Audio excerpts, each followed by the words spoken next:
વિષય ગુજરાતી, ચેપ્ટર 8 ઘર. લેખકનું નામ ભોળાભાઈ પટેલ અને આ પ્રોજેક્ટ અનિતા ટીચરે બનાવડાવ્યો છે. અને હું પરમાર જૈમિની ધોરણ 8માં અભ્યાસ કરું અને હું નરેન્દ્ર મંદિર ધોરણ 8માં અભ્યાસ કરું છું. તો તમને લોકોની અહીંયા અલગ અલગ ઘર મૂકેલા તો દેખાતા જશે ને, તો હું તમને ઘર વિશે થોડોક પરિચય આપીશ. જેમ કે ઘરનો અર્થ શું થાય છે, ઘર કેવું હોય છે અને ઘરના અલગ અલગ પ્રકારો કેવા હોય છે.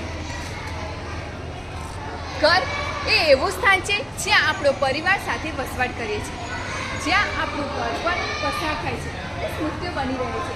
ઘર એ પ્રેમ અને સંસ્કારનું કેન્દ્ર છે. ઘર આપણને સાચા અર્થમાં જીવન જીવવાની કળા છે, જ્યાં પ્રેમ, કરુણા અને સમજણને જીવન આપે છે. ઘર વેચાઈ જાય તો માલિકી તો જતી રહે છે, પરંતુ યાદોને પાંજરા નથી હોતા, તે દિલમાં જ રહી જાય છે અને સ્મૃતિઓ એ ઘરની સાચી સંપત્તિ છે. ઘર વેચાઈ જાય તો માલિકી જતી રહે છે, પરંતુ યાદો રહી જ જાય છે. લાગણીઓ દિલમાં જ રહી જાય છે. નવા લોકો માટે તો એ ઇમારત જ હશે, પરંતુ આપણા માટે તો એ વિશ્વ છે. આપણા માટે તો એ જીવતું વિશ્વ છે. ઘર એ ઇમારત નથી, પરંતુ લાગણીઓનું માળખું છે. તો હું તમને ઘર વિશે થોડાક અલગ અલગ પ્રકારો બતાવીશ.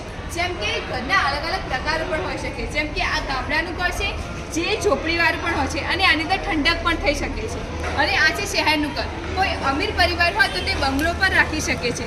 જેમ કે તમે જોઈ શકો છો, આ ઉપરથી ખુલી પણ શકે છે. અને આ છે શહેરમાં, આ પણ બીજું શહેરનું જ બંગલો છે, 2 માળનું. અને આ પણ તમે નાનું ઘર જોઈ શકો છો.